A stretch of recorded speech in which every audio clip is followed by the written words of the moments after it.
పవన్ కళ్యాణ్ గారు సంచలనమైనటువంటి వ్యాఖ్యలు అయితే చేశారండి. మన మామూలు సంచలనమైన వ్యాఖ్యలు కాదు అవి. ఎందుకు చెప్తున్నానంటే ఆయన అన్న మాట ఒక మాట చెప్తాను, మిగిలిన మాటలన్నీ చెప్పను. కానీ ఆయన అన్న మాట ఏంటంటే ఎమ్మెల్యేల పెత్తనం పెరిగిపోయింది, ఎమ్మెల్యేల పెత్తనం పెరిగిపోతుంది అని మాట్లాడారు.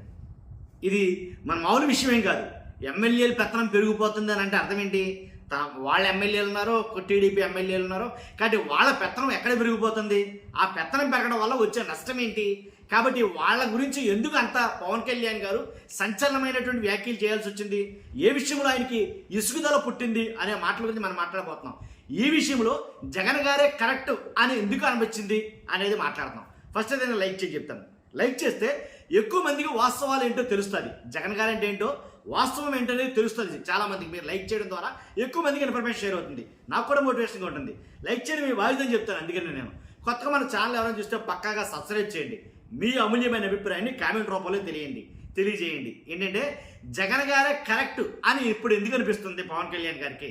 ఆయన చెప్పిన మాటలు బట్టి జగన్ గారే కరెక్ట్ అని మీకు కూడా అనిపిస్తుంది. ఎందుకు చెప్తానంటే, ఏదైతే ఇప్పుడు పవన్ కళ్యాణ్ గారు ఈ విషయం మీద చాలా ఇసిగిపోయి, నిజంగా వెక్స్ అయిపోయి మాట మాట్లాడాడు అని అయితే చెప్పచ్చు ఖచ్చితంగా.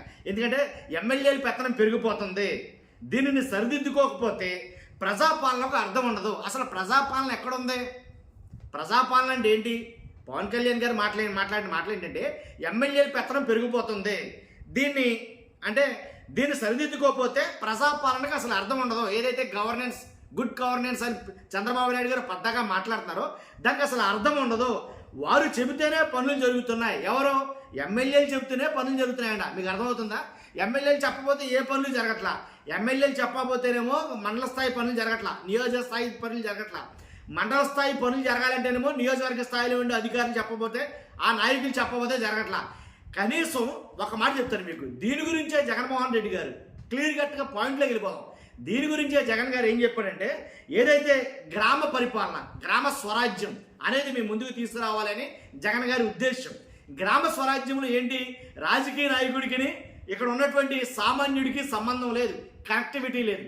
కాబట్టి వాళ్ళకి ఎవరైతే సామాన్య ప్రజలు ఉన్నారో ప్రజల దగ్గరికి అధికారులు వెళ్ళి పని చేయాలి. వాళ్ళ పని ఏదైతే అవసరం ఉందో ఆ అవసరాన్ని అధికారులే వెళ్ళి ప్రజల దగ్గరికి వెళ్ళి వాళ్ళ అవసరాలు తీర్చాలి. ఇది గ్రామ స్వరాజ్యం అంటే ఇంటి వద్దకే పరిపాలన. అర్థమైందిగా? దీన్ని తీసుకురావాలని జగన్ గారు రాజకీయ నాయకులకి, సామాన్య ప్రజలకి మధ్య ఉండే కొంత ఏవైతే గ్యాప్ ఉందో దాన్ని తీసుకురావడం జరిగింది. మధ్యలో అధికారులను తీసుకొచ్చాడు, గ్రామ వాలంటీర్లు తీసుకొచ్చాడు, గ్రామ సచివాలయం తీసుకొచ్చాడు. గ్రామ సచివాలయంలో ఏదైనా జరిగేటట్టు చేయడం అయితే జరిగింది. ఇప్పుడు కూటమి ప్రభుత్వంలో ఒక ఇంటి స్థలం కావాలన్నా, లేదా ఒక రేషన్ కార్డు కావాలన్నా ఏం చేయాలి? వాస్తవంగా అయితే కనుక ఆ గ్రామ జన్మభూమి కమిటీ లాంటి ఒక కమిటీ ఉంటుంది. ఆ కమిటీకి సంబంధించిన నాయకుడు కూడా ఉంటాడో అతని ఇంటికి వెళ్ళి కూర్చోవాలి. ఫస్ట్ పొద్దుట 9 8 కూర్చోవాలి. ఆయన వచ్చేదాకా కూర్చున్న తర్వాత ఆయన అడగాలి. ఏమని? అయ్యా, నేను ఇలాగా ఒక రేషన్ కార్డు పెట్టుకుందాం అనుకుంటున్నాను, కాబట్టి ఆ రేషన్ కార్డు పెట్టుకోవాలంటే మరి అన్ని పరిస్థితి నాకు ఇప్పించాలి మీరు అని అడగాలి. దీనికి ఒక అప్లికేషన్ ఉంటుంది, దీనికి ఒక ప్రొఫార్మ్ ఉంటుంది, అన్నీ అవసరం. ముందు అక్కడ ఆథరైజ్ చేయాలి. ఆ నాయకుడు గ్రామ కమిటీ నాయకుడు ఎవరైతే ఉన్నారో, వాళ్ళ నాయకుడు ఎవరైతే ఉన్నారో అతను ఆథరైజ్ చేయాలి. చేస్తే అప్పుడు ఏం చేస్తాడో, సర్లేదు నువ్వు వెళ్ళి పెట్టుకొని నేను చెప్తాను అంటాడు. దానికన్నా ముందు క్రాస్ చెక్ చేసుకుంటాడు. ఏమని?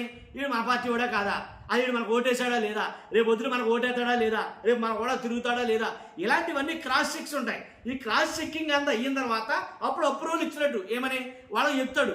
ఎవరైతే గ్రామ సచివాలయం ఉంటారో, ఎవరైతే పంచాయతీల్లో ఉంటారో వాళ్ళకి ఫోన్ చేసి చెప్తాడు, ఆడు మనోడే, ఆడికి అప్లికేషన్ ఇవ్వండి పర్వాలేదు అని అంటాడు. లేదు మనోడు కాకపోతే ఏంటి పరిస్థితి? ఇంకా మీకు చెప్పడం అసలు మనం డైలీ వెళ్ళడం కలవడం వచ్చేయడం, అది తప్పితే మనకు అవ్వాల్సిన పని అయితే అవ్వదు. ముక్సుటిగా మాట్లాడేవాడు, నిక్కచ్చిగా మాట్లాడేవాడు, పార్టీలకు అతీతంగా మాట్లాడేవాడు, వీళ్ళెవరికి ఏ పనులు జరగవు. ఇదైతే క్లియర్గా చెప్తారు దీంట్లో. కాబట్టి ఈ పరిపాలన కరెక్ట్ కాదని జగన్ గారు తీసుకొచ్చాడు. ఏంటిది? గ్రామ స్వరాజ్యం. గ్రామ స్వరాజ్యంలో గ్రామ నాయకులకి కానీ, పార్టీ నాయకులకి కానీ, అలాగే మండల నాయకులకు కానీ, ఎమ్మెల్యేలకు కానీ సంబంధం లేదు. ఒక ఇంటి స్థలం రావాలన్నా సరే గ్రామ సచివాలయంలో ఉండేటువంటి సచివాలయ అధికారి కానీ లేదా వాలంటీర్ కానీ ఏం చేసేవాడు? అతనికి క్వాలిఫైడ్ కాదా, అతనికి క్వాలిఫికేషన్ ఉందా లేదా, అతనికి ఇల్లు ఉందా లేదా, ఇంతకుముందు అసలు అతను దానికి అర్హుడా కాదా అనేది చెక్ చేసుకునేవారు. తనకు ఇల్లు లేదు, అద్దెంట్లో ఉన్నాడో, 10-15 సంవత్సరాల నుంచి అద్దెంట్లో ఉన్నాడో, కాబట్టి అతను లేబరు, అతను సగటు వ్యక్తి అని ఒక కొన్ని నిర్ధారణ ప్రామాణికమైనటువంటి కొన్ని ఉంటే వాటిని బేరీజ్ చేసుకుని వాళ్ళకి శాంక్షన్ చేసేవారు. దీంట్లో రాజకీయానికి ప్రమేయం లేదు. ఇక్కడ మీరు క్లియర్గా అబ్జర్వ్ చేయాలి. రాజకీయానికి ప్రమేయం లేకుండా ఈ పనులన్నీ జరిగిపోయి జగన్ గారి హయాంలో అర్థమైందా? రేషన్ కార్డు కావాలన్నా, ఇంటి స్థలం కావాలన్నా, ఏది కావాలన్నా కానీ రాజకీయ నాయకులకి సంబంధం లేకుండా ప్రజల వద్దకు పరిపాలన వచ్చేది, ప్రజల దగ్గరికి అధికారులు వచ్చేవారు, ప్రజల పనులు చేసి పెట్టేవారు, అంతవరకే. దీనికి రాజకీయ నాయకుల సంబంధం. ఇప్పుడు అలా ఉండడం ఇప్పుడనే కాదు, గవర్నమెంట్ టీడీపీ హయాంలో ఎప్పుడు జరిగినా సరే గ్రామ నాయకులు ఉంటారు, మండల నాయకులు ఉంటారు, జిల్లా స్థాయి నాయకులు ఉంటారు, ఎమ్మెల్యేలు, మంత్రులు మామూలే కాదు. కాబట్టి ఈ పైరవీల మధ్య ఏవైతే ఉన్నాయో ఇవన్నీ పైరవీల మధ్య ఈ పరిపాలన అనేది కొనసాగుతుంది. కాబట్టి అది ఏమైందంటే ఇప్పుడు ఎమ్మెల్యేలు చెప్తా ఉంటేనే జరుగుతున్నాయి పనులు. ఇంకా పవన్ కళ్యాణ్ గారు చెప్పిన పని లేదు, ముఖ్యమంత్రి చంద్రబాబు నాయుడు గారు చెప్పిన పని లేదు. ఖచ్చితంగా ఆ పని అవ్వాలంటే ఆ తాలూకు ఆ నియోజకవర్గం ఎమ్మెల్యే చెప్పాల్సిందే. ఏదో పర్యటనలో భాగంగా వచ్చారు పవన్ కళ్యాణ్ గారు. ఎక్కడికి? ఏదైతే ఎర్రచందనం దొంగల పరిస్థితి ఉన్నదో క్షేత్రస్థాయిలో పరిశీలించడానికి కోసం వెళ్ళారు. వెళితే అక్కడ కొన్ని పనులు జరగాల. ఆ పనులు జరగాలంటే చెయ్యండి అని చెప్తే ఎమ్మెల్యే చెప్పాలని, సదరు ఎమ్మెల్యే చెప్పాలి. ఆ మాట ఎక్కువగా వినిపించింది. అందుకనే పర్టికులర్గా ఆయన మరీ ముఖ్యంగా ఈ మాట నోటీస్ చేసి మరీ చెప్పాడు ఆయన. అర్థమైందా? ఏదైతే ఎర్రచందనంపై వెళ్ళినప్పుడు ఇలాంటివి చాలా మటుకు కనిపించినాయి. తర్వాత ఏదైతే కొన్ని అంటే వారు చెబితేనే పనులు అవుతున్నాయి పవన్ కళ్యాణ్ గారు. కాబట్టి మనం చెప్పే గవర్నెన్స్కు క్షేత్రస్థాయి పరిస్థితికి చాలా తేడా ఉంది. పవన్ కళ్యాణ్ గారు ఆరోపిస్తున్నటువంటి వ్యాఖ్యలు సంచలన వ్యాఖ్యలు అని చెప్పాలి వీటిని. కాబట్టి ఆయనకి ఇసుకొచ్చింది, ఇలా అయితే మనకు అవ్వదన్నట్టుగా అనిపించింది ఆయనకి. కాబట్టే దానికి దీనికి చాలా తేడా ఉందండి. అందుకనే జగన్ గారి పరిపాలనలో రాజకీయ నాయకులకి ప్రజలకి సంబంధం లేకుండా కాబట్టి మధ్యలో ఒక వ్యవస్థ అంటూ ఏర్పాటు చేసి ఆ వ్యవస్థ ద్వారా మా పనులన్నీ అయిపోయేటట్టుగా ఏర్పాటు చేయడమే జరిగింది. కాబట్టి ఇప్పుడు అలా లేదు. నువ్వు ఏది కావాలన్నా వెళ్ళి గుమ్మకాడ కూర్చోవలసిందే. దాంట్లో రెండో ప్రసక్తి లేదు. ఇక ఒకవేళ కాదుకూడదు అన్నావు నీది ఇక ఉండదు, ఇక నీ పనులు జరగక ఆగిపోయినట్టే అక్కడితోటి. కాబట్టి ఏ పని అయినా సరే ఏదైనా సర్టిఫికేట్ కావాలన్నా కావాలి అని అనుకో. For example caste certificate, income certificate, అలా సర్టిఫికేట్లకి గ్రామ స్థాయి నాయకులకి సంబంధం ఏంటి? లేదు. రేషన్ కార్డు కావాలనుకున్నావు, రేషన్ కార్డుకి వాళ్ళకి సంబంధం ఏంటి? అసలు నువ్వు అర్హుడైతే ఆటోమేటిక్ ఇవ్వాలి కదా. కాబట్టి ఇంక దీంట్లో రాజకీయ ప్రస్తావన ఎందుకు వచ్చింది? వాడు వైసీపీ ఓడా, టీడీపీ ఓడా, జనసేన ఓడా, బీజేపీ ఓడా, లేదా ఏ పార్టీకి సంబంధించిన వాడు కాదా? కాదు మనకి యాంటీగా ఉంటాడా, లేకపోతే మనతో కలిసి తిరుగుతాడా, మనం పిలిచినప్పుడల్లా వస్తాడా, లేకపోతే రాడా? ఇవన్నీ క్రాస్ చెక్కింగ్స్ ఎందుకు? అవసరం లేదు కదా. వాడు అర్హుడైతే ఇవ్వాలి ఎంతవరకే. కానీ అలా చూసి ఇవ్వాలంటే ఎవరిస్తారు? అధికారులు అయితే ఇస్తారు. ఒక వ్యవస్థ ఉంటే వ్యవస్థ ప్రకారంగా అయితే వెళ్తుంది. కానీ రాజకీయం ఎప్పుడైతే ఏ సంక్షేమ పథకం అమలు చేయాలన్నా కూటమి ప్రభుత్వం అయితే కనుక ఏ సంక్షేమ పథకం అమలు చేయాలన్నా సరే ఖచ్చితంగా రాజకీయ నాయకుల ప్రమేయం ఉంటుంది, లేకుండా జరగదు. ఇంతకు ముందు ఉందా? అలాగా వాస్తవాలు మాట్లాడుకుందాం. ఇంతకు ముందు ఉందా? లేదు. మధ్యలో రాజకీయ వ్యవస్థ అనేది లేదు కదా.